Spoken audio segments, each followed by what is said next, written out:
Goodness T വിയുടെ പ്രിയ പ്രേക്ഷകർക്ക് മനസ്സ് നിറഞ്ഞെന്ന പ്രോഗ്രാമിലേക്ക് സ്നേഹപൂർവ്വം സ്വാഗതം.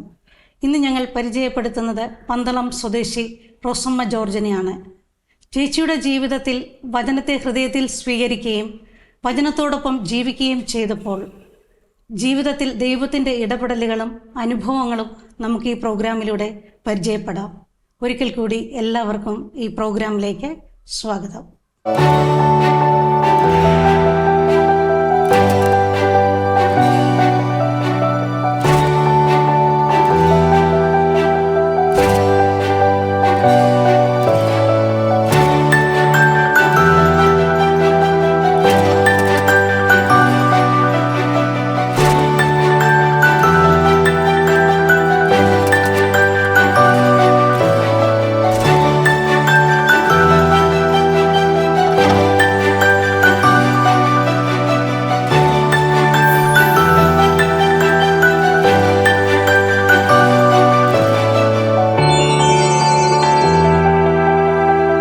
ഗുഡ്നസ് ടി വിയുടെ മനസ്സ് നിറഞ്ഞെന്ന പ്രോഗ്രാമിലേക്ക് റോസമ്മ ചേച്ചിക്കും കുടുംബത്തിനും സ്നേഹപൂർവ്വം സ്വാഗതം.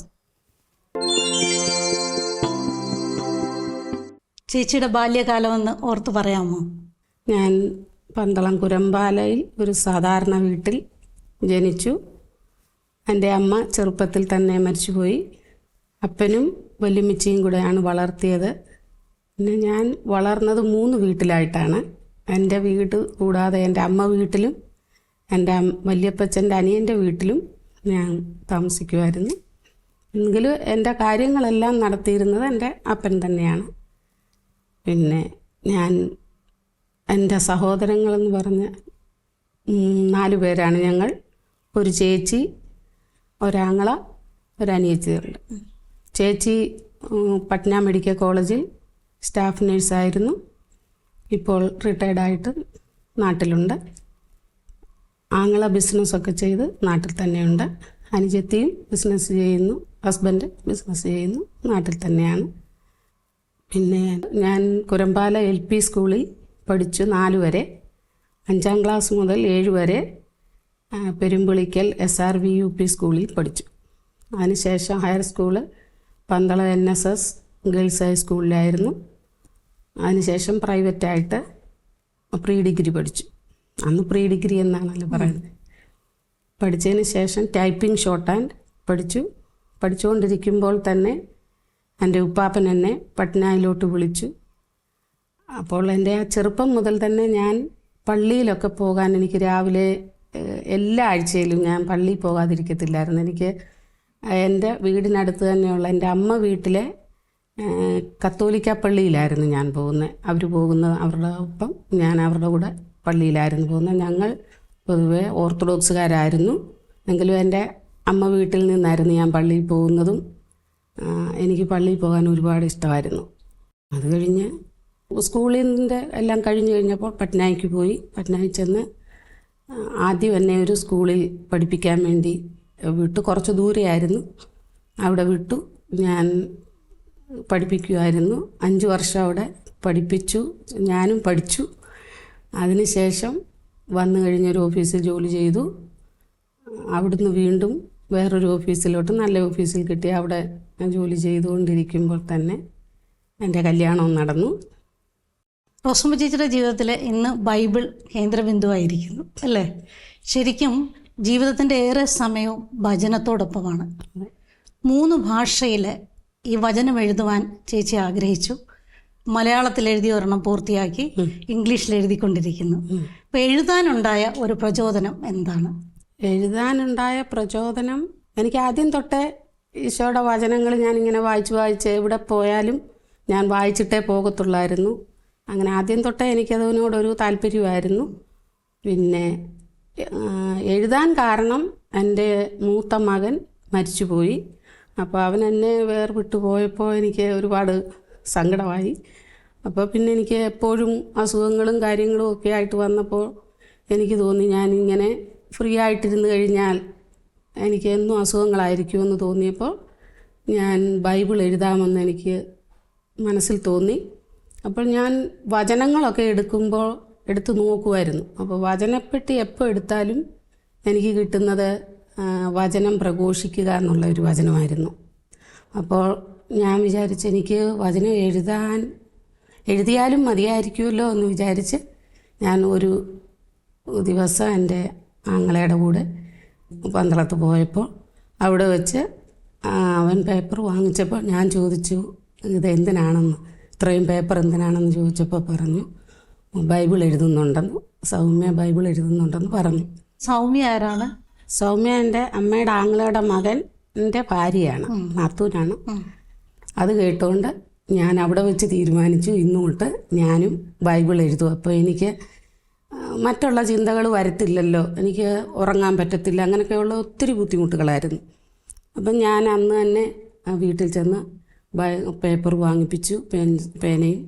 അന്ന് തന്നെ ഞാനൊരു പേപ്പർ എടുത്ത് ബൈബിൾ എന്ന് അതിലെഴുതി. അന്ന് പിന്നെ ഒന്നും എഴുതിയില്ല, അങ്ങനെ വെച്ചു. പിറ്റേ ദിവസം തൊട്ട് ഞാൻ റെഡിയായിട്ട് അത് ഓരോ പേപ്പറിലും എങ്ങനെ ചെയ്തിരിക്കുന്നോ അതുപടി ഞാൻ എഴുതി തുടങ്ങി. ആദ്യമൊക്കെ കുറച്ച് ബുദ്ധിമുട്ടുകൾ തോന്നിയിട്ടുണ്ട്, വളഞ്ഞു പോകുന്നു, അങ്ങനെയൊക്കെ എനിക്ക് അത്ര സാറ്റിസ്ഫാക്ഷൻ ഇല്ലായിരുന്നെങ്കിലും ഞാൻ ശരിയാക്കാമെന്നുള്ള രീതിയിൽ അങ്ങനെ പിന്നീട് ഇത് കുഴപ്പമുള്ളതാണെങ്കിൽ മാറ്റി എഴുതാം എന്നുള്ള രീതിയിൽ മുന്നോട്ട് എഴുതിപ്പോയി. ഒരു ദിവസം പോലും എഴുതാതിരിക്കത്തില്ലായിരുന്നു. ഇടയ്ക്കൊക്കെ കൂടുതൽ എഴുതും, കുറച്ചെഴുതും, അങ്ങനെയൊക്കെ ആയിരുന്നു. പക്ഷേ എഴുതാൻ തുടങ്ങിക്കഴിഞ്ഞാൽ പിന്നെ നമുക്ക് അവിടുന്ന് എഴുന്നേറ്റ് മാറാൻ തോന്നത്തില്ല. പിന്നെ എഴുതണം എന്നുള്ള ഒരു ചിന്തയായിരുന്നു. അങ്ങനെ ഞാൻ കൂടുതൽ എഴുതുമായിരുന്നു. രാത്രിയിലൊക്കെ ഇരുന്ന് എഴുതുമ്പോൾ 11 മണി 11:30 വരെ ഇരുന്ന് എഴുതുമ്പോൾ എൻ്റെ ഹസ്ബൻഡും കൊച്ചും ഇങ്ങനെ ഇരിക്കുവൻ, ഞാനിവിടെ വന്നിട്ട് ഉറങ്ങുന്നുള്ളൂ എന്നുള്ള രീതിയിൽ. അവൻ പഠിക്കാനുമുണ്ട്. അപ്പം ഞാൻ അത് എഴുതിയിട്ട് അപ്പോൾ ഹസ്ബൻഡ് പറയുമായിരുന്നു ഞങ്ങൾക്ക് ഉറങ്ങണം എന്ന് പറയുമായിരുന്നു, എങ്കിലും അല്ലാതെ ഒന്നും പറഞ്ഞിട്ടില്ല. പിന്നെ എനിക്ക് വേണ്ടിയ കാര്യങ്ങളെല്ലാം ചെയ്തു തരുകയും ചെയ്യുമായിരുന്നു.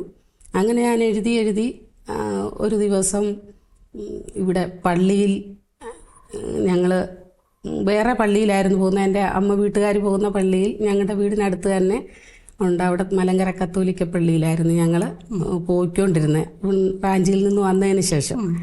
അപ്പോൾ ഞങ്ങളവിടെ പോയിക്കൊണ്ടിരുന്നപ്പോൾ ഒരാൾ പറഞ്ഞു ഇവിടെ പൂഴിക്കാട്ട് പള്ളിയുണ്ട്, RC പള്ളിയുണ്ട്, അവിടെ പോകരുതോ എന്ന് ചോദിച്ചു. അവർ 2-3 പ്രാവശ്യം പറഞ്ഞപ്പോൾ പിന്നെ ഞങ്ങൾ അവിടെ പള്ളിയിൽ പോയി.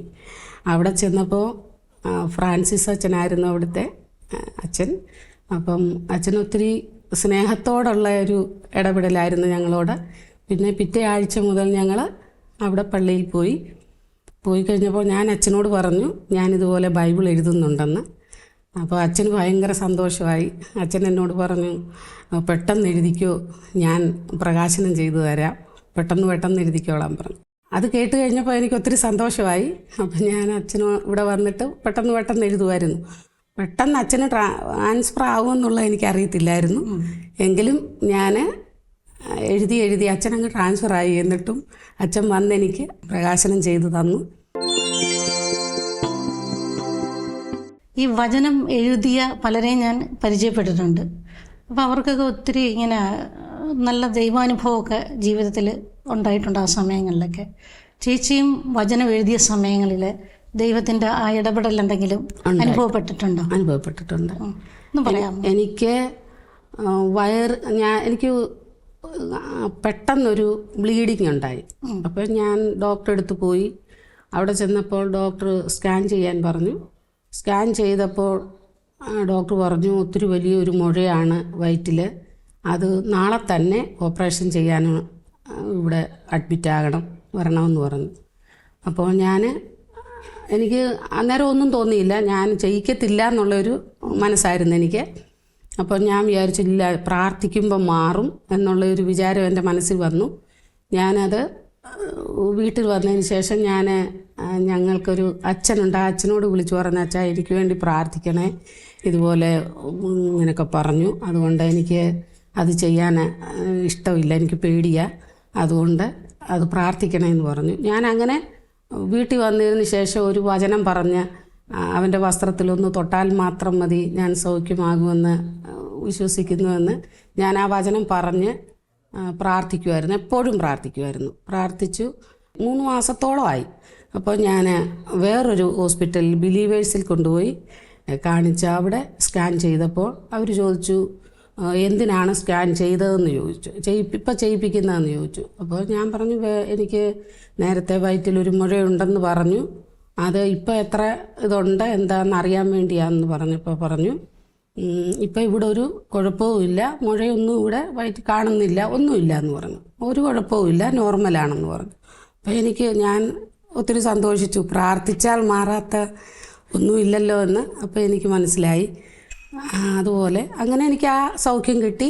അതിനുശേഷം എനിക്ക് ഒരുപാട് അസുഖങ്ങളുണ്ടായിരുന്നു. എനിക്ക് ഒരു അറ്റാക്കൊക്കെ വന്നായിരുന്നു. അപ്പോൾ അതെല്ലാം ഞാൻ പ്രാർത്ഥിച്ചാണ് പിന്നെ എനിക്ക് എല്ലാ സൗഖ്യവും കിട്ടിയത്. അത് കഴിഞ്ഞ് ഇവിടെ വന്നും ഞാൻ ഡോക്ടറെ കാണിച്ചപ്പോൾ കുറച്ച് വേരിയേഷൻ ഉണ്ട്, ഹാർട്ട് പ്രോബ്ലം ഉണ്ടെന്ന് പറഞ്ഞു. അത് കഴിഞ്ഞ് ഞാൻ ഇങ്ങനെ പ്രാർത്ഥിക്കുമായിരുന്നു, എപ്പോഴും ഞാൻ പ്രാർത്ഥിക്കുമായിരുന്നു. പ്രാർത്ഥിച്ച് അത് മാറണം എന്നുള്ളൊരു ആഗ്രഹമായിരുന്നു. അതുകൂടാതെ എൻ്റെ ചെവിയിൽ നിന്ന് ഈ വചനം എഴുതിയ കാലത്ത് ചെവിയിൽ നിന്ന് എപ്പോഴും അങ്ങ് വെള്ളം എടുക്കുമായിരുന്നു. വെള്ളം എടുത്ത് എനിക്ക് ഒരു സാധനവും കഴിക്കാൻ പറ്റത്തില്ല. തണുത്ത പഴവർഗ്ഗങ്ങൾ, മോര്, തൈര്, ഇങ്ങനെയുള്ള ഒരു സാധനവും കഴിക്കാൻ പറ്റത്തില്ല. അങ്ങനെയുള്ള ഇത് വന്ന് ചെവിയിൽ കൂടെ പെട്ടെന്ന് വെള്ളം എടുക്കുകയും എനിക്ക് അസ്വസ്ഥതയും വേദനയൊക്കെ ആയിരുന്നു. അങ്ങനെ അത് വന്നു. അത് ഇങ്ങനെ പ്രാർത്ഥിച്ച് ഞാൻ ഓരോ വചനം പറഞ്ഞു എഴുതിയൊക്കെ, ഈ ബൈബിൾ എഴുതുന്നത് കൂടാതെ ഞാൻ വചനം എഴുതും, വേറെ പേപ്പറുകളിൽ വചനം ഇതിനു വേണ്ടി എഴുതും. അങ്ങനെ എഴുതിയൊക്കെ എൻ്റെ അസുഖങ്ങളെല്ലാം മാറി. എനിക്ക് കണ്ണ് ശരിക്ക് കാണത്തില്ലായിരുന്നു. എനിക്കിപ്പോൾ നല്ല വൃത്തിയായിട്ട് പള്ളിയിലൊക്കെ പോയാൽ പുസ്തകം എടുത്ത് പ്രാർത്ഥിക്കാൻ, ആ പാട്ടൊക്കെ പാടാൻ എനിക്ക് കണ്ണ് കാണത്തില്ലായിരുന്നു, കണ്ണാടി വേണമായിരുന്നു. പക്ഷേ ഇപ്പോൾ വചനം എഴുതിയതിന് ശേഷം എനിക്ക് കണ്ണ് ശരിക്കും കാണും, എനിക്ക് കണ്ണാടി വേണ്ട. സമ്പൂർണ്ണമായ രോഗശാന്തി കിട്ടി എനിക്ക്. അപ്പം നേരത്തെ ഡോക്ടർ പറഞ്ഞിട്ട് സ്കാൻ ചെയ്തിരുന്നോ? ആദ്യത്തേത് മുഴയുണ്ടെന്ന് പറഞ്ഞു ചെയ്തു. പിന്നെ ഇല്ലാത്ത രണ്ടാമത് ഞാൻ വീണ്ടും ചെയ്യിപ്പിച്ചപ്പോൾ അതില്ല, ഒട്ടും ഇല്ലായിരുന്നു. പിന്നെ ഇന്ന് വരെ എനിക്കൊരു കുഴപ്പമില്ല. അങ്ങനെയൊക്കെ ഒത്തിരി അനുഭവങ്ങളുണ്ട്. ദൈവത്തിൻ്റെ ഇടപെടലുകൾ അനുഭവിക്കാത്ത മനുഷ്യരില്ല. ചേച്ചിയുടെ ജീവിതത്തിലെ ഒരു ദൈവാനുഭവം പങ്കുവയ്ക്കാമോ? എൻ്റെ മകൻ ബാംഗ്ലൂരിൽ അവന് എൻജിനീയറിങ്ങിന് പഠിച്ചുകൊണ്ടിരിക്കുകയായിരുന്നു. അവൻ ഒരു ദിവസം, ഞാൻ ഒന്നും അവനോട് രാത്രിയിൽ വർത്തമാനം പറയത്തില്ലായിരുന്നു. എൻ്റെ ഹസ്ബൻഡായിരുന്നു അവനോട് വർത്തമാനം പറയുന്നത്. 2017 ഓഗസ്റ്റിൽ അവന് ഒരു മാസത്തെ അവധിയായിരുന്നു. അവൻ വീട്ടിൽ വന്നു. ഒരു മാസം ഞങ്ങളെ എല്ലായിടത്തും കൊണ്ടുവരികയും അവനങ്ങ് ഒരുപാട് ശാന്തനായിരുന്നു, ഒത്തിരി ശാന്തനായി. അപ്പം ഞാൻ ചോദിക്കുമായിരുന്നു, മോനെന്താ അങ്ങനൊന്നും മിണ്ടാത്തത് എന്നൊക്കെ ഞാൻ ചോദിക്കുമായിരുന്നു. പക്ഷേ അവൻ ഒത്തിരി ശാന്തനായിരുന്നു. അത് കഴിഞ്ഞ് അവൻ വന്ന്, ഞങ്ങളൊരു ദിവസം അപ്പുറത്തൊരു വീട്ടിൽ വരെ പോയിട്ട് വരും, എവിടെ പോയാലും ഞാൻ കൂടെ വേണം, അങ്ങനെ ഒരു ഇതുണ്ടായിരുന്നു അവന്.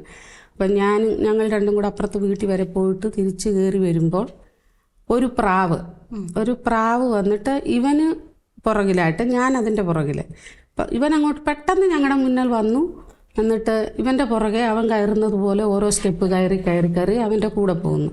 അപ്പം ഞാൻ പറഞ്ഞു, അയ്യോ ഒരു പ്രാവാണ്ട് നിൻ്റെ കൂടെ വരുന്നു. അപ്പം ഞാൻ അവിടുത്തെ വാച്ച്മാനോട് പറഞ്ഞു, ഇതേണ്ട ഒരു പ്രാവ് കയറി ഞങ്ങളുടെ വീട്ടിലോട്ട് പോകുന്നു, അവൻ്റെ കൂടെ പോകുന്നു എന്നൊക്കെ പറഞ്ഞ് ചിരിച്ചു. അപ്പോൾ ആ പുള്ളിക്കാരൻ വന്ന്, വാച്ച്മാൻ വന്നിട്ട് ആ പ്രാവിനെ എടുത്ത് അങ്ങ് വിട്ടു. ഞങ്ങൾ എന്നിട്ട് കയറി വീട്ടിൽ ചെന്നപ്പോൾ ഞങ്ങളുടെ റൂമിൽ നിൽക്കുന്നു ആ പ്രാവ്. എടുത്തു വിട്ടെങ്കിലും അത് ഞങ്ങളുടെ റൂമിൽ വന്ന് നിൽക്കുന്നു. അപ്പം മോൻ പറഞ്ഞു, അമ്മേ ഇത് പ്രാവ് തേണ്ട ഇവിടെ വന്ന് നിൽക്കുന്നു എന്ന് പറഞ്ഞു. അത് പിന്നെ പോകുന്നില്ല, ഞങ്ങൾ ഓടിച്ചിട്ടൊന്നും പോകുന്നില്ല. അങ്ങനെ അന്നൊരു മഴയുള്ള, ചെറിയ ചാറ്റമഴയുള്ള ഒരു സമയമായിരുന്നു, നേരം വൈകിയ സമയം. അപ്പോൾ അത് പോകുന്നില്ല. അപ്പോൾ മോൻ പറഞ്ഞു, വീടണ്ട, ഓടിക്കണ്ട, ഇവിടെ നിന്നോട്ടെ, ഇവിടെ ഇരുന്നോട്ടെ എന്നൊക്കെ പറഞ്ഞു. അപ്പം ഞങ്ങൾ പിന്നെ ഒന്നും ചെയ്തില്ല. അത് അങ്ങനെ മൂലയ്ക്കൊക്കെ ഇങ്ങനെ മാറി ഇവനെ മാത്രം നോക്കി എങ്ങോട്ട് പോയാലും അവൻ്റെ കൂടെ അങ്ങനെ നടക്കുന്നു എടുക്കുന്നൊക്കെ ഉണ്ടായിരുന്നു. രാത്രിയായി കിടക്കാൻ നേരം ഇവൻ പറഞ്ഞു, എനിക്ക് പേടിയാ, ഞാനും ഇവിടെ വന്ന് ആ റൂമിൽ കിടക്കുന്നില്ല, ഞാനും ഇവിടെ വന്ന് മെത്തയിട്ട് താഴെ കിടന്നോളാം എന്ന് പറഞ്ഞ് അവൻ അവിടെ തന്നെ വന്ന് കിടന്നു. അപ്പം ഈ പ്രാവ് ഞങ്ങളൊരു ചെറിയ കാർഡ്ബോർഡ് എടുത്തിട്ട് അതിനകത്ത് ഒരു തുണിയൊക്കെ ഇട്ട് അതിനകത്താക്കി. അപ്പോൾ അത് അവിടെ ഇരുന്നില്ല. ഇവൻ കിടന്നു കഴിഞ്ഞപ്പോൾ ഇത് അവൻ്റെ തലയുടെ അവിടെ വന്നിരുന്ന് അവിടെ ഇരിക്കുക. എന്നിട്ട് കണ്ണു ഉടച്ചാൽ അത് അവിടെ ഇരിക്കുന്നു. അതിനെ ഓടിച്ചിട്ടും മാറിയിട്ടും വീണ്ടും എടുത്ത് വെച്ചിട്ടും ഒന്നും മാറിയില്ല. അതവിടെ ഇരുന്നു. അങ്ങനെ നേരം വെളുക്കുന്നവരെ അതവിടെ ഇരുന്നു. പിറ്റേ ദിവസവും അതുപോലെ തന്നെ ചെയ്തു. അതെങ്ങും പോയില്ല, ഒന്നും വെള്ളം കൊടുത്തിട്ട് കുടിച്ചില്ല, ഒന്നും കഴിക്കാൻ കൊടുത്തിട്ട് കഴിച്ചില്ല. അങ്ങനെ ഇരുന്നു. മൂന്നാമത്തെ ദിവസം അത് ചത്തു. അപ്പോൾ അത് ഇവന് ഭയങ്കര വിഷമമായി, അത് കരയാൻ തുടങ്ങി. അങ്ങനെ അത് കഴിഞ്ഞ് 2 ദിവസം അത് മരിച്ചത് കഴിഞ്ഞപ്പോൾ അതിനെ ഞാൻ പറഞ്ഞു, മോനെ കരയണ്ട, അതങ്ങ് വാച്ച്മാനോട് പറ, അതിനെ അങ്ങ് കുഴിച്ചിടാൻ പറ എന്ന് പറഞ്ഞു. അവൻ പോയി അവൻ തന്നെ അത് ചെയ്തിട്ട് വന്നു കഴിഞ്ഞു. ഇവനങ്ങ് വിഷമമായിരുന്നു. അത് കഴിഞ്ഞ് 2 ദിവസം കഴിഞ്ഞ് ഇവൻ പോവുമായിരുന്നു. പോയപ്പോഴും ഒരു പ്രാവ് ഒരു ഫാനിൽ കയറി ഇരുന്നു കൊണ്ട് ഇവനെ മാത്രം ഇങ്ങനെ നോക്കിക്കൊണ്ടേ ഇരിക്കുക. അവനെങ്ങോട്ട് പോയാലും അതിങ്ങനെ നോക്കിക്കൊണ്ടേ ഇരിക്കുന്നു. അപ്പോൾ അവനെ വെളിയിൽ ഞങ്ങൾ കൊണ്ട് വിട്ടു. വണ്ടിയിൽ കയറി അവൻ പോയിട്ട് ഞാൻ തിരിച്ച് മേളിൽ കയറി വന്നപ്പോൾ ഈ പ്രാവില്ല. അപ്പോൾ എനിക്ക് മനസ്സിലൊരു പേടിയായിരുന്നു, ഇതെന്തോ പറ്റിയതാ. അപ്പോൾ എൻ്റെ മനസ്സിൽ വന്നു, പരിശുദ്ധാത്മാവാണ് പ്രാവിൻ്റെ രൂപത്തിൽ വരുന്നത്. അപ്പോൾ ഇത് ഇങ്ങനെ വന്നു ഇത്രയൊക്കെ കൊച്ചിൻ്റെ അടുത്ത് ഇരുന്നു, ഇങ്ങനെയൊക്കെ പോയി, അതെന്തോ അതിൻ്റെ പുറകിലുള്ള ഇതെന്താണെന്ന് അറിയുന്നില്ലല്ലോ എന്നൊരു പേടിയുണ്ടായിരുന്നു. അത് കഴിഞ്ഞ് അവിടെ ചെന്ന് കഴിഞ്ഞ് 4 ദിവസം കഴിഞ്ഞപ്പോൾ ഇവൻ പറഞ്ഞു, അമ്മേ ഒക്ടോബർ ആയപ്പോൾ ഇവൻ പറഞ്ഞു, അമ്മേ ഇനി 4 ദിവസത്തെ അവധിയുണ്ട്, ഞാനങ്ങ് വരട്ടെ എന്ന് ചോദിച്ചു. അന്നേരം ഞാനൊന്നും ചിന്തിച്ചില്ല. ഇവന് വരണമെങ്കിലും പോകണമെങ്കിലും ഈ ഫ്ലൈറ്റിനെ പോകത്തുള്ളൂ. അപ്പം ഞാൻ വിചാരിച്ചു ഇപ്പോൾ പോയതേ ഉള്ളല്ലോ, 4 ദിവസം ആയതേ ഉള്ളൂ, ഇപ്പം മോൻ ഉടനെ വരണ്ടല്ലോ, 4 ദിവസത്തേക്ക് അവിടെ നിന്ന് പഠിക്കുകയൊക്കെ ചെയ്യാം, 4 ദിവസത്തേക്കായിട്ട് എന്തിനാണ് ഇപ്പോൾ വരുന്നത്, ഇനിയും ഡിസംബറിൽ വന്നാൽ മതി എന്നിങ്ങനെ ഞാൻ പറഞ്ഞു. അപ്പോൾ എന്നോട് പറഞ്ഞു, എല്ലാ അമ്മമാരും മോൻ വീട്ടിൽ വരാൻ ആഗ്രഹിക്കുന്ന അമ്മ പറയുന്നത് വരണ്ടാന്ന എന്നിങ്ങനെ പറഞ്ഞപ്പോൾ അതും എനിക്കൊരു പിന്നീട് വിഷമമായിപ്പോയി. അങ്ങനെ പറഞ്ഞു. 10-15 ദിവസം കഴിഞ്ഞപ്പം എൻ്റെ ഹസ്ബൻഡും അവനുമായിരുന്നു കൂടുതലും സംസാരിക്കുന്നത് വൈകിട്ട്. പകലൊക്കെ എന്തെങ്കിലും അത്യാവശ്യം ഉണ്ടെങ്കിലൊക്കെ ഞാൻ വെറുതെ എന്തോ ഉണ്ടേതാന്ന് ചോദിച്ചു വെക്കത്തേ ഉള്ളായിരുന്നു. ഒരു ദിവസം ഇതുപോലെ വിളിച്ചു. ഒരു 1.25 മണിക്കൂർ കൂടുതൽ എന്നോട് കാര്യം പറഞ്ഞു. 10 മണിക്ക് തുടങ്ങി 11:15 കഴിയുന്നത് വരെ എന്നോട് വർത്തമാനം പറഞ്ഞു. എല്ലാ കാര്യങ്ങളും പറയുകയും ഇപ്പോൾ എന്തോ കഴിച്ചെന്ന് ചോദിച്ചു. എല്ലാം ഞങ്ങൾ വെച്ചു, കഴിച്ചു, എല്ലാം പറഞ്ഞു. അത് കഴിഞ്ഞ് ഞാൻ പറഞ്ഞു, മോനെങ്ങും പോകരുത്, ഇനിയും പോയി കിടന്ന് ഉറങ്ങ്, 11:15 ഒക്കെ ആയല്ലോ എന്ന് പറഞ്ഞു. ഞാൻ ഉറങ്ങാൻ പോവാമെന്ന് പറഞ്ഞു. ഞാൻ പറഞ്ഞു, എങ്ങും പോകരുത്, അവിടെ ഇവിടെ ഒരു ബർത്ത്ഡേ പാർട്ടി ഉണ്ട്, ചിലപ്പോൾ അവർ വരുമായിരിക്കും പിള്ളേരെന്നൊക്കെ പറഞ്ഞെങ്കിലും ഞങ്ങൾ എന്നിട്ട് ഫോൺ വെച്ചു. 1 മണിക്കൂർ ആയപ്പോഴേക്കും ഫോൺ വരുന്നു, വേറെ പിള്ളേരുടെ ഫോൺ വരുന്നു, റോബിന് ആക്സിഡൻറ്റ് പറ്റിയെന്ന് പറഞ്ഞു. അത്രേ പറയുന്നുള്ളൂ. അപ്പം എൻ്റെ വിചാരമെല്ലാം കാലിനോ കൈക്കോ എന്തെങ്കിലുമൊക്കെ പറ്റിയതായിരിക്കും എന്നുള്ള ഒരു ഇതേ ഉള്ളായിരുന്നു. അപ്പോൾ ആൻറ്റി അങ്കിളും പെട്ടെന്ന് ഇവിടെ വരണമെന്ന് അവർ പറയുന്നുണ്ടെങ്കിലും എനിക്ക് തോന്നി എന്തെങ്കിലും സീരിയസ് ആയിട്ടായിരിക്കും എന്ന് വിചാരിച്ചു. എനിക്ക് അവിടെ ഉള്ള എല്ലാവരോടും ഞാൻ വിളിച്ചു പറഞ്ഞു ഇതുപോലെ പറ്റി. അപ്പോൾ അവിടെ തന്നെ എൻ്റെ ഒരു ഫാമിലി ഫ്രണ്ട് ഉണ്ടായിരുന്നു, അവരുടെ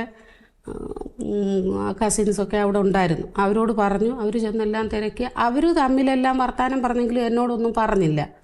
അപ്പോൾ എനിക്ക് ഇവൻ മരിച്ചു എന്നുള്ള കാര്യം എനിക്കറിയത്തില്ലായിരുന്നു. അത് കഴിഞ്ഞ് അന്ന് രാത്രി വെളുത്തു, പിറ്റേ ദിവസം രാവിലെ ഞങ്ങളെ ഇങ്ങ് കൊണ്ടുപോരുമായിരുന്നു. അപ്പോൾ ആ ഫാമിലി ഫ്രണ്ടാണ് ഞങ്ങളെ ഇവിടെ നാട്ടിലെത്തിച്ചത്. അപ്പം എന്നോട് പറഞ്ഞത് നമ്മൾ ബാംഗ്ലൂരിൽ ഹോസ്പിറ്റലിലോട്ട് പോകാമെന്ന്. അവിടെ വന്നു കഴിഞ്ഞ് ബാംഗ്ലൂർ വന്നപ്പോൾ അവിടെ അടുത്ത ഫ്ലൈറ്റിന് കയറാൻ തുടങ്ങുന്നു. അപ്പം ഞാൻ ചോദിച്ചു, ഇവിടെ അല്ലയോ, ഹോസ്പിറ്റലിലല്ലയോ? അപ്പോൾ അല്ല, നാട്ടിലോട്ട് കൊണ്ടുപോയി എന്ന് പറഞ്ഞു. നാട്ടിൽ ചെന്ന് കഴിഞ്ഞപ്പോൾ ചേച്ചിയെ കണ്ടത്, ചേട്ടൻ്റെ ഭാര്യയെ, പട്നയിൽ നിന്ന് അവർ വന്നിട്ടുണ്ടായിരുന്നു. അപ്പോൾ അവരെ കണ്ടപ്പോൾ എനിക്കൊരു പേടി തോന്നി, എന്തോ ഒത്തിരി കൂടുതലായിട്ട് എന്തോ ഉണ്ടല്ലോ എന്ന് ഞാൻ ഓർത്തു. എങ്കിലും ഞാൻ മരിച്ചു എന്നുള്ള ഒരു ചിന്ത എനിക്ക് വന്നില്ല. അത് കഴിഞ്ഞ് പോകുന്ന വഴിക്ക് എന്നോട് ചേച്ചി പറഞ്ഞു, എന്തു വന്നാലും അതിനെ ഉൾക്കൊള്ളാനുള്ള ഒരു മനസ്സുണ്ടാകണം, റോസമ്മയ്ക്ക് അതിനുള്ള ധൈര്യമുണ്ട്, അത് ചെയ്യണം, ദൈവത്തിൽ വിശ്വസിക്കണം, അങ്ങനെയൊക്കെ ഒത്തിരി എന്നെ ഉപദേശിച്ചു. പോയി വീട്ടിലടുക്കാറായപ്പോഴാണ് ഈ ലൈറ്റുകളും വെട്ടങ്ങളും ഒക്കെ കണ്ടു. വീട്ടിൽ ചെല്ലുമ്പോൾ മൊബൈൽ മോർച്ചറി ഇരിക്കുന്നത് കണ്ടപ്പോഴാണ് പിന്നെ എനിക്ക് പിടിച്ചാൽ നിൽക്കുമോ എന്തോ, പിന്നെ എനിക്ക് പറയാനറിയത്തില്ല, എന്തോ സംഭവിച്ചെന്ന് പറയാനറിയത്തില്ല. അവിടുന്ന് അതൊക്കെ കഴിഞ്ഞു. ഞങ്ങൾ 7 ദിവസം അവിടെ നിന്നു. എല്ലാ അടക്കമൊക്കെ കഴിഞ്ഞ് എൻ്റെ സ്കൂളിൽ നിന്നൊക്കെ വന്നു, ആൾക്കാരും പിള്ളേരൊക്കെ വന്നു.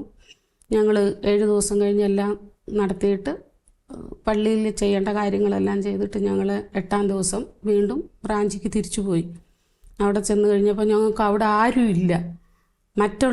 അവിടുത്തെ ആൾക്കാരും മറ്റുള്ള ആൾക്കാരും ഞങ്ങളുടെ ഫാമിലി ഫ്രണ്ടൊക്കെ ഉണ്ടെങ്കിൽ എല്ലാവർക്കും ഒരു വലിയ ഇതായിപ്പോയി. അത് കഴിഞ്ഞ് അങ്ങനെ പോകാനും വരാനും വന്ന് നമ്മളോട് എന്ത് പറയണമെന്നുള്ള അവർക്ക് മനസ്സിലാകാത്ത രീതിയിലായിപ്പോയി. അപ്പോൾ എൻ്റെ അപ്പുറത്തെ വീട്ടിലെ അവർ വന്നിട്ട് എന്നെ ഒന്ന് തൊട്ടു. അവർ തന്നെ അങ്ങ് കരഞ്ഞിട്ട് അത് കഴിഞ്ഞ് അവരായിരുന്നു എന്നെ 1 മാസത്തോളം നോക്കിയതൊക്കെ. കാരണം അത്രയ്ക്കും നമുക്ക് എന്ത് ചെയ്യണം, നമുക്കൊന്നും ചെയ്യാം, കണ്ണുനീരല്ലാതെ നമുക്കൊന്നുമില്ല, ഉറങ്ങത്തുമില്ല. എന്തോ ഒരു മകൻ്റെ ഒരു വേർപാടെന്ന് പറയുന്നത് നമ്മുടെ മറ്റാരേക്കാളും കൂടുതലൊരു മക്കളുടെ വേർപാടെന്ന് പറയുന്നത് ഒരു ഭയങ്കര സങ്കടമായ കാര്യമാണ്. അത് നമുക്ക് എങ്ങനെയൊന്നും ഒരാളെ പറഞ്ഞു മനസ്സിലാക്കാൻ പറ്റത്തില്ല. അങ്ങനെ ഞാനിരിക്കുമ്പോൾ ഇവരെന്നെ വിളിച്ചുകൊണ്ട് പോവുകയും അവരുടെ കൊച്ചുങ്ങളുടെ കൂട്ടത്തിൽ ഇവിടെ കിടക്ക് എന്ന് പറഞ്ഞ് അവിടെ ഇരുത്തുകയും നമുക്ക് കിടക്കാനൊന്നും തോന്നത്തില്ല, കരഞ്ഞുകൊണ്ട് അവിടെ ഇരിക്കും. ഇവർ റൊട്ടിയൊക്കെ ഉണ്ടാക്കി എനിക്ക് എടുത്ത് മുറിച്ച് വായി തരുകയും കഴിക്കുക, വീട്ടിൽ വെച്ച് കഴിക്കുന്നില്ല, അതിന് എടുത്ത് തരുകയും എല്ലാം ചെയ്യുമായിരുന്നു. അങ്ങനെ ഒത്തിരി നോക്കി. അങ്ങനെ ഇരിക്കുമ്പോൾ ഒരു ദിവസം ഞങ്ങളുടെ അടുത്തുള്ള ഓർത്തഡോക്സ് പള്ളിയിലെ ഒരു ഫാമിലി ഞങ്ങളുടെ വീട്ടിൽ വന്നിട്ട് പറഞ്ഞു അവിടെ വന്നിട്ട് അച്ഛനെ ഒന്ന് കാണണമെന്ന്. അപ്പോൾ അതേ അച്ഛനെ എൻ്റെ ചേട്ടൻ നേരത്തെ എന്നോട് പറഞ്ഞായിരുന്നു, അച്ഛനെ പോയൊന്ന് കാണണം, അച്ഛൻ നല്ല അച്ഛനാ, ഒത്തിരി സഹകരിക്കുന്ന അച്ഛനാന്നൊക്കെ പറഞ്ഞെങ്കിലും ഞാൻ പോയില്ല. ഈ സമയത്താണ് എനിക്ക് പോകാൻ പറ്റി. ഞാൻ പോയി, ഞങ്ങൾ 3 പേരും കൂടെ പോയി. അവിടെ ചെല്ലുമ്പോൾ അച്ഛൻ ഇങ്ങനെ ചെടിക്ക് വെള്ളം ഒഴിച്ചുകൊണ്ട് നിൽക്കുന്നു. അച്ഛൻ്റെ അമ്മച്ചിയുണ്ട്, കൊച്ചമ്മയുണ്ട്, പിള്ളേരുമൊക്കെ ഉണ്ട്. ചെന്ന് കഴിഞ്ഞതുപോലെ അപ്പോൾ അച്ഛന് എൻ്റെ ചേച്ചിയെ അറിയായിരുന്നു. അപ്പോൾ അച്ഛൻ ചോദിച്ചു, അമ്മാതിയുടെ സിസ്റ്ററാണെന്ന് ചോദിച്ചു. ഞാൻ പറഞ്ഞാന്നു. അവിടെ തൊട്ട് അച്ഛൻ വന്നു, പള്ളി തുറന്നു തന്നു. ആ പള്ളി കയറിയപ്പോൾ തൊട്ട് എനിക്ക് എന്തോ ഒരു അനുഭവം ഉണ്ടായി. അതും എനിക്ക് പറയാനറിയത്തില്ല. അത് ഭയങ്കരമായ ഒരു അനുഭവം ഉണ്ടായിട്ട് അത് ഞാൻ അവിടെ ഒന്ന് പ്രാർത്ഥിച്ചിട്ട് ഇറങ്ങി വന്നു. നമുക്കെല്ലാം ആ നിമിഷം എല്ലാം നമ്മളെ കണ്ണിൽ കൂടെ ഒഴുകുക. അച്ഛൻ്റെ അടുത്ത് കാര്യം പറയുമ്പോഴും എല്ലാം കരഞ്ഞുകൊണ്ടായി പറയുന്നത്.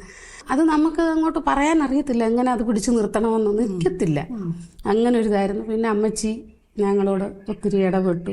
ആ അമ്മച്ചി അച്ഛനും ഞങ്ങളെ ഒരുപാട് ചേർത്ത് പിടിച്ചു എന്ന് പറഞ്ഞാൽ പിന്നെ എനിക്ക് മനസ്സിൽ ചെറിയൊരിത് വന്നു, അച്ഛനും അമ്മച്ചിയൊക്കെ ഉണ്ട്. അങ്ങനെയുള്ള ഒരു ഒത്തിരി സ്വന്തം പോലെ, അങ്ങനെ ഒത്തിരി സ്വന്തമായിട്ട് ഞങ്ങളെ കണ്ട് ഞങ്ങൾക്ക് എല്ലാ നിമിഷവും വിളിക്കുകയും എന്താവശ്യമുണ്ടെങ്കിലും ഓടി വരികയും ഞങ്ങളങ്ങോട്ട് പോവുകയും. പിന്നെ അവിടുത്തെ പള്ളിയിലായിരുന്നു ഞങ്ങൾ പോയിക്കൊണ്ടിരുന്നതുമൊക്കെ.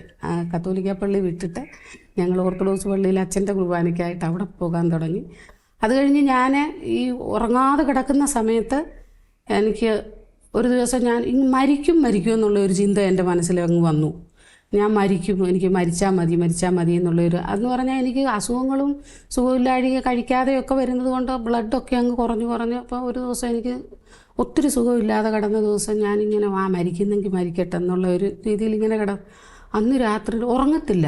അപ്പോൾ അന്ന് രാത്രിയിൽ ഇച്ചിരി അങ്ങ് ഉറക്കത്തിൽ ചെറുതായിട്ടൊക്കെ ഒന്ന് മയങ്ങി. ആ സമയത്ത് ഞാൻ സ്വപ്നം കാണുവാണ്, വലിയൊരു കുഴിയിലോട്ട്, അത് നമുക്ക് പറയാനറിയത്തില്ല, നമ്മുടെ മനസ്സെല്ലാം കൂടെ അങ്ങ് പോവും. അങ്ങ് ഒരു ഭയങ്കരമായ കുഴിയിലോട്ടാണ് പോകുന്നത്.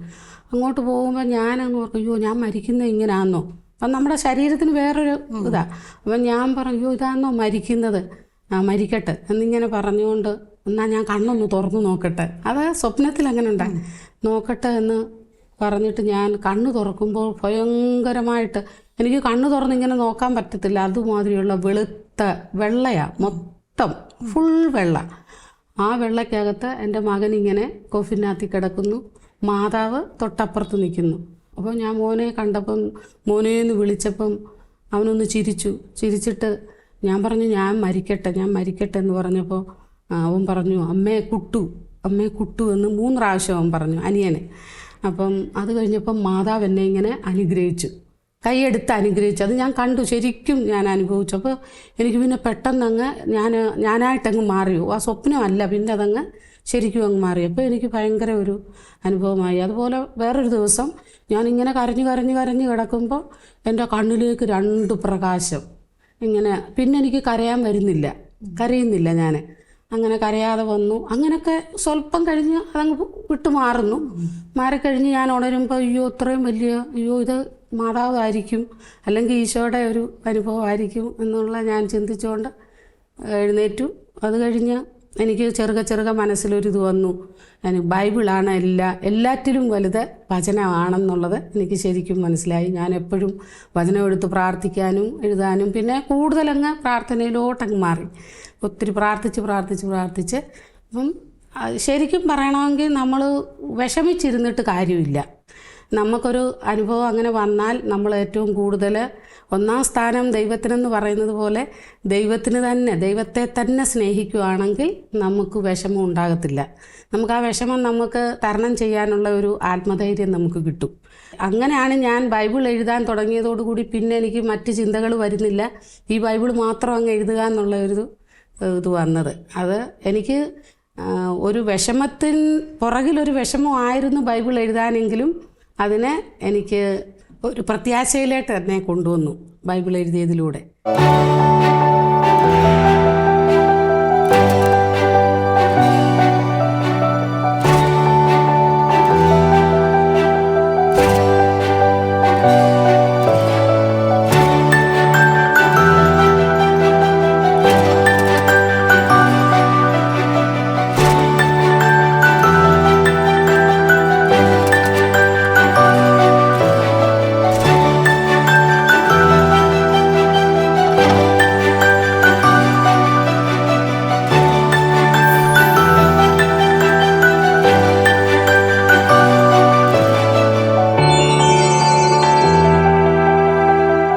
ചേച്ചി കുടുംബാംഗങ്ങളെയൊക്കെ ഒന്ന് പരിചയപ്പെടുത്താം. ഇതെൻ്റെ ഹസ്ബൻഡ് ജോർജ് കുട്ടി, ചമ്പക്കുളത്താണ് വീട്. പിന്നെ അവിടെ റാഞ്ചിയിൽ കോൺട്രാക്ടറായിട്ട് വർക്ക് ചെയ്യുമായിരുന്നു. ഞങ്ങൾ ബിസിനസ് ചെയ്യുമായിരുന്നു ശരിക്കും. പിന്നെ എൻ്റെ മൂത്ത മകൻ ഇന്ന് ദൈവസന്നിധിയിലാണ്. അവൻ്റെ പേര് റോബിൻ. അടുത്ത് റോഷൻ, ഇളയ മകൻ, അവൻ ഇപ്പോൾ +2 പഠിച്ചുകൊണ്ടിരിക്കുന്നു. ചേച്ചി വചനമൊക്കെ എഴുതുകയും എഴുതുന്ന കാലഘട്ടങ്ങളിൽ ദൈവത്തിൻ്റെ വലിയ ഇടപെടലും അനുഭവവും ഒക്കെ കുടുംബത്തിലാണ് എല്ലാവരും ഒന്നിച്ചല്ലേ അനുഭവിക്കുന്നത്. ആ സന്തോഷമൊക്കെ ഒന്ന് പങ്കുവയ്ക്കാമോ? ദൈവത്തിൻ്റെ അനുഗ്രഹം ഞങ്ങൾക്ക് പല ഇതിലും ഞങ്ങൾക്ക് നമ്മുടെ കിട്ടിയിട്ടുണ്ട്. അതെല്ലാം ഈ ഒരു ബൈബിളിൻ നമ്മുടെ എഴുതിയതിൻ്റെ ഒരു അനുഗ്രഹമാണ് ഞങ്ങൾക്ക് കിട്ടിയിരിക്കുന്നത്. ബൈബിള് എഴുതുന്നതെന്ന് വെച്ചാൽ എല്ലാവരെ കൊണ്ടും പറ്റുന്ന ഒരു കാര്യം അല്ല. എല്ലാവർക്കും സമയം ഉണ്ടെങ്കിലും അത് എല്ലാവരെ കൊണ്ടും പറ്റുന്ന ഒരു കാര്യമല്ല. ദൈവവചനം സ്വന്തം കൈപ്പടയിൽ എഴുതി അത് പകർത്തി സമർപ്പിക്കുക എന്ന് പറയുന്നത് വലിയൊരു ദൗത്യമായിട്ടാണ് ഞാൻ കാണുന്നത്. കാരണം ഈ ആധുനിക കാലഘട്ടത്തിൽ ഒരുപക്ഷെ നമ്മുടെ ഒരു 70% വ്യക്തികളും ഈ വിശുദ്ധ ഗ്രന്ഥം ഒരു പ്രാവശ്യം പോലും പൂർണ്ണമായിട്ട് വായിക്കുവാൻ സാധിക്കാത്ത ഒരു സാഹചര്യമുള്ളപ്പോൾ ഒരു സഹോദരി ഇപ്രകാരം ദൈവവചനം കൈപ്പടയിൽ എഴുതി സമർപ്പിക്കുക എന്ന് പറയുന്നത് ഒരു വലിയ ദൗത്യം തന്നെയാണ്. അത് വളരെ വിജയകരമായി പൂർത്തിയാക്കുവാനായിട്ട് റോസമ്മയ്ക്ക് സാധിച്ചു. റോസമ്മയുടെ ആ പ്രത്യേക സാഹചര്യം എനിക്കറിയാമായിരുന്നു. മകൻ്റെ അകാലത്തിലുള്ള വേർപാട്, അതുണ്ടാക്കിയ വേദനകൾ, അതിൽ നിന്നൊരു പക്ഷേ ദൈവം ആ ശ്രദ്ധയിൽ നിന്ന് മാറ്റുവാനായിട്ടായിരിക്കാം അവളോട് ഇത് ആവശ്യപ്പെട്ടത്. ദൈവവചനം നീ പകർത്തി എഴുതുക എന്നുള്ളത്. ആ ഉൾവിളി സ്വീകരിച്ചുകൊണ്ട് വിശുദ്ധ ഗ്രന്ഥം പൂർണ്ണമായി ആ വിശുദ്ധ ഗ്രന്ഥത്തിൻ്റെ എനിക്ക് തോന്നുന്ന POC ബൈബിള് അതിൻ്റെ അതേ രീതിയിൽ തന്നെ എഴുതി അത് പൂർത്തിയാക്കിയത് വലിയ സന്തോഷമായ ഒരു കാര്യമാണ്. അത് പ്രകാശനം ചെയ്യുവാനും ചങ്ങനാശ്ശേരി അതിരൂപത അധ്യക്ഷനായിരുന്ന മാർ ജോസഫ് പെരുന്തോട്ടം പിതാവിൻ്റെ സന്നിധിയിൽ അത് കൊണ്ട് സമർപ്പിക്കുവാനൊക്കെ ഒരു സാഹചര്യം ഉണ്ടായത് വലിയൊരു അനുഗ്രഹം ആയിട്ടാണ് എനിക്ക് കാണുവാനായിട്ട് സാധിക്കുന്നത്. അവരുടെ ദൈവികമായ ഒരു ഉത്തരവാദിത്വത്തെ തിരിച്ചറിയാനും വിശുദ്ധ ഗ്രന്ഥം പകർത്തി എഴുതി ഈ കാലഘട്ടത്തിനൊരു വലിയ സന്ദേശം നൽകുവാനും കൂടിയാണ് അത് ഇടയാക്കിയത്. റോസ്മി ചേച്ചി, ദൈവം തന്ന ഒരു വലിയ അനുഗ്രഹമാണ് വചനത്തിൽ ദൈവത്തോടൊപ്പം സഞ്ചരിക്കാൻ പറ്റുന്നത്. അപ്പോൾ ഈ 3 ഭാഷയിൽ, അതായത് ഇപ്പം ഇംഗ്ലീഷ് എഴുതിക്കൊണ്ടിരിക്കുന്നു, മലയാളം പൂർത്തിയാക്കി ഹിന്ദി എഴുതാൻ തുടങ്ങുന്നു. അപ്പോഴത് ദൈവം പൂർത്തിയാക്കാൻ അനുഗ്രഹിക്കട്ടെ. അപ്പം എല്ലാ അനുഗ്രഹങ്ങൾക്കും ദൈവത്തിന് നന്ദി പറയുക. കാരണം വലിയൊരു സഹനത്തിൽ നിന്നുമാണ് ദൈവം നിങ്ങളെ ഉയർത്തെഴുന്നേൽപ്പിച്ചത്. അതോടൊപ്പം നിങ്ങളുടെ വിലയേറിയ സമയം ഞങ്ങളോടൊപ്പം ചിലവഴിച്ചതിന് നിങ്ങൾക്ക് നന്ദി പറയുന്നു. നാം ഈ സമയം ഇത്രയും റോസമ്മ ചേച്ചിയെ ശ്രവിക്കുകയായിരുന്നു. ജീവിതത്തിൻ്റെ ഹൃദയം നുറങ്ങുന്ന വേദനയിലും തളർച്ചകളിലും ദൈവത്തിൻ്റെ സ്നേഹസ്പർശനമേറ്റപ്പോൾ അവരുടെ ജീവിതത്തിൽ എത്രമാത്രം പ്രത്യാശയോടെ ഉയർന്നെഴുന്നേൽക്കുവാൻ അവർക്ക് സാധിച്ചു. അതോടൊപ്പം ജീവിതത്തെ പൂർണ്ണമായി ദൈവത്തിന് സമർപ്പിക്കുകയും ആ സന്തോഷം ആനന്ദിച്ച് ഇന്നവർ മുന്നോട്ട് പോവുകയും ചെയ്യുന്നു. ഇത് എല്ലാവർക്കും ഒരു പ്രചോദനമാകട്ടെ. മറ്റൊരു വ്യക്തിയുടെ വിശേഷമായി അടുത്ത എപ്പിസോഡിൽ നമുക്ക് കണ്ടുമുട്ടാം. നന്ദി, നമസ്കാരം.